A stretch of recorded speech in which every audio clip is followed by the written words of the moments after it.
Singapore. Who exactly qualifies as Gen Z? I get this asked quite a lot. So Gen Z's the generation that comes after millennials. It's anyone sort of born between 95 and 2009. So Gen Z's are your youngest workforce generation coming into play. Without the internet, I really don't know how they survive. I was born in an internet generation. At work. Need to know about our Gen Z's. First up, Joelyn, part of the first wave of Gen Z's who've already gotten jobs. I'm currently working in a digital marketing agency called Happy Marketer. We actually just got acquired by Dentsu Asia's network. That was when we actually moved to a really cool high-rise building right in the middle of CBD in Singapore. A new office and time for a new challenge too. Morning, Dolly. So I'm already working for 2 years and I'm shifting in role from the finance team to the training team, so it's pretty exciting. As for dial-up internet, I never heard before. Fire engine. Ambulance. I only know the front is dun dun dun dun dun dun. That one is a phone lah. okay. Away from the classrooms, Gen Zs are shaking things up in offices too. Bosses better get used to some Gen Z quirks. The millennials and probably the Gen X people can't really multitask as much as us. To us, Gen Z, multitasking is something very common. Joelyn is the only Gen Z on the payroll. We do have lots of millennials. We know how to work with millennials. Joelyn was the first Gen Z that we hired. It's quite challenging also because they need to be challenged all the time. Joelyn, I think she wanted to learn more about digital and she was doing something very back-end. So I think when the opportunity came and she was told about it, she was quite vocal about wanting to be. For Gen Z, and employers should be very afraid because they do spend a lot of time training up, investing into that individual, and then say if they leave 6 months later, a lot of that time and effort and resources have been wasted because the return on that investment is not there just yet. They are looking towards career growth, how a job can, give them satisfaction. So if managers don't change, sooner or later they will just leave the job and people will term them as not being loyal. But in fact, it's not. They are not being managed in an appropriate way. Millennials, they don't expect you to give feedback so promptly, whereas Gen Z, they expect you to give them feedback instantly. Praises is equivalent to Instagram likes. They feel happy when they have a lot of Instagram likes. So same thing, they feel happy when they receive a lot of praises. Gen Zs are a hard-working bunch. It's been a full day at the office, but that doesn't stop Joelyn from making her way to a very important class. So for 2 years now, every Tuesday and Thursday, I'm actually here rushing from work for my dance class. It's around 6 o'clock now, and I'm going home at 10 o'clock, but it's really fun to be doing this. Fun for sure, but it's more than just having a good time. 1, 2, 3, and 4. Good. I think employers should let us do that even though we have a full-time job because it's the passion. It helps both ways.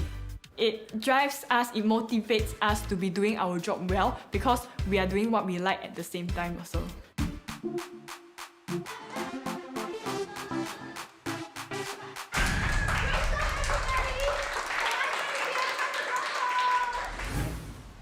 If I'm choosing a job between 2 companies to work for, I'll definitely choose the one with social initiative because it's something that shapes the character of the company itself. Everything is not about money, it's also about giving back. So this is something very important for us. So for example, Happy Marketer actually did this Health Max Challenge, a charity thing that helps the children's education. Another initiative was that we went to different community centers and we actually teach them how to build their resume and how to find a job. So employers have to care about caring as much as Gen Zs do. So I like about malls is that I can actually touch and feel the product. Another part of it is it's not of a very hot place. You can chill and relax. Can I try the miso sexy? Miso sexy. That's really how they shop. The material quite nice. You try? Yeah, not bad. Yeah. Me and my boyfriend do hang out in malls a lot. We can spend quality time together. Also cafes, F&B outlets. We do shop in malls a lot every weekend. Thank you. Our first date was in a mall, but yeah, actually before we texted and meet each other, he was suggesting a really good prata place at a garden, but apparently I'm like, let's come to a mall, it's safer, right? Yeah, and then we have many other dates in the mall. We have our second date, third date. Then every time we just go to the mall and go for like entertainment, play arcade. It's as though like the mall is our usual place, right? Yeah, got aircon some more. That one set. Some of our retail concept stores have Instagram spots. They have an AR of a runway with flowers, and that is a hit among the younger generation. Gen Z spend a lot of money. They will overtake the millennials in terms of the biggest purchasers in the next few years. And therefore, they will be an important generation to understand and pay attention to. US alone goes up to $143 billion.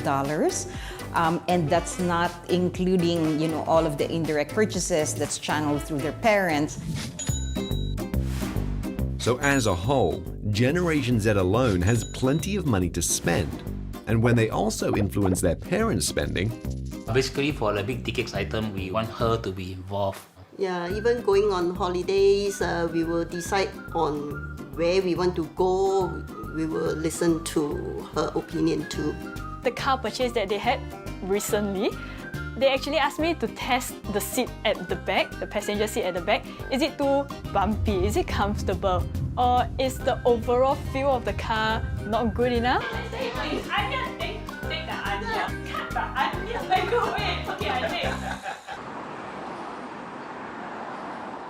So I actually go to Facebook to this thing called Money Digest, where you can scroll through all the different kinds of discount codes. Or other than that, I also use things like Telegram, a messenger app where you can chat with other people, but at the same time have channels to go to your own interest groups, like food discount.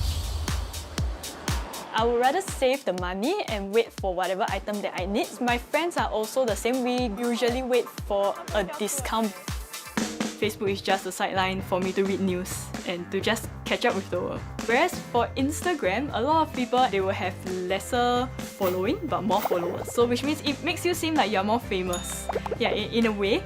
So on Instagram itself, it's more on picture posting. What is happening with your friends, your social life. I have this really big dance group that we usually dance every week, 2 times a week. I do have other videos in my YouTube account with 4 or 5 people all together. What I look for is in learning about history. I also look for the experience that the country itself. When I go to bars to enjoy, it's not about alcohol. I really like a bar with live music. It's a kind of unique thing that you're not hearing on your phone through a earpiece. Jolene's also got a routine going to stay fit. No gyms for her. Dancing to K-pop does the trick. It's important for me to dance and keep healthy because it's something that keeps your heart pumping. Since I was young, I was a competitive swimmer and I started to represent the country in smaller games, in competing triathlon. But thereafter, when I started working, there isn't much time for you to train. That's why I've transited to dancing, which is my form of fitness right now. Tonight's session is slightly different. Fitness, yes, but a bit of glamming it up as well. Okay, so we just finished our practice and then we are actually preparing the makeup and everything for the video shoot. So, cameraman, my boyfriend, yeah, there.